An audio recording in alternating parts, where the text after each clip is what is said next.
Book of Revelation, chapter 7, verses 16 and 17. Yes, sir. They shall hunger no more, neither shall they thirst anymore. Preach, preacher. For God shall wipe away, yes, sir, every tear from their eye. Yes, sir. Get ready for the revolution. Come on. What you say now? Ce que l'on remarque, c'est qu'à l'intérieur, il y a des conflits de personnes, des conflits de pouvoir, qui vraisemblablement déstabilisent un peu l'organisation du journal. Alors la guerre pour mon journal, c'est d'assurer sa pérennité et son épanouissement futur dans un monde extrêmement mouvant.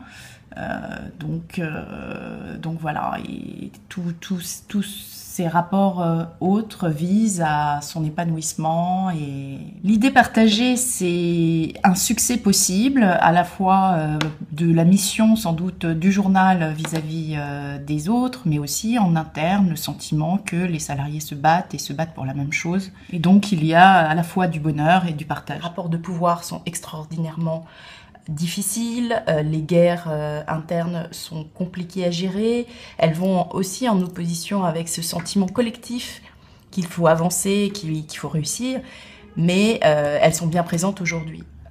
Alors en besoin, c'est l'imagination et la créativité. On a besoin effectivement de réfléchir, d'accoucher de nouvelles idées, d'accoucher de nouvelles formes d'écriture, d'iconographie, de maquettes sans doute.